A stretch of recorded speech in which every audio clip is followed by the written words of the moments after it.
നമ്മുടെ സാങ്കേതിക വിദ്യയിൽ ഉണ്ടായിരിക്കുന്ന മാറ്റങ്ങൾ, പുരോഗതി, അത് പത്രപ്രവർത്തനത്തെ വളരെയധികം മാറ്റിമറിച്ചിരിക്കുന്നു. പഴയ ശൈലിയൊന്നും അല്ലിത്. ഇന്ന് നമ്മുടെ വിവരം അല്ലെങ്കിൽ ഇൻഫർമേഷൻ എന്ന് പറയുന്നത് നമ്മുടെ വിരൽ തുമ്പിലാണ്. ഭൂലോകത്തിന്റെ മറുഭാഗത്ത് നടക്കുന്ന കാര്യങ്ങൾ മാത്രമല്ല, ഈവൻ മറ്റ് പ്ലാനറ്റുകളിൽ നടക്കുന്ന കാര്യങ്ങൾ, സംഗതികൾ വരെ നമ്മുടെ മുന്നിൽ എത്തുന്ന രീതിയിൽ സാങ്കേതിക വിദ്യ പുരോഗമിച്ചു കഴിഞ്ഞു. അപ്പോൾ പത്രപ്രവർത്തനവും അതേ രീതിയിൽ മാറിക്കഴിഞ്ഞിട്ടുണ്ട്. പത്രപ്രവർത്തനത്തെ സമൂഹം കാണുന്ന രീതിയിലും ആ മാറ്റം വന്നിട്ടുണ്ട്. അതാണ് പഴയ തലമുറയും പുതിയ തലമുറയും തമ്മിലുള്ള ആ വ്യത്യാസം.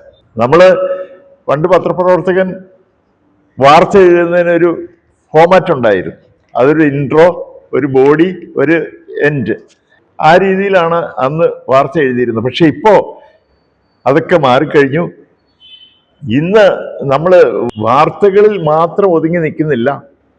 ആ വാർത്തകളുടെ അടിസ്ഥാനത്തിൽ കൂടുതൽ എക്സ്പ്ലറേഷൻ നടത്താനാണ് നമ്മളുടെ ശ്രമം. അപ്പോൾ പുതിയ തലമുറയ്ക്ക് ഒരുപാട് അനുഭവങ്ങൾ ഇനി ഉണ്ടാവും.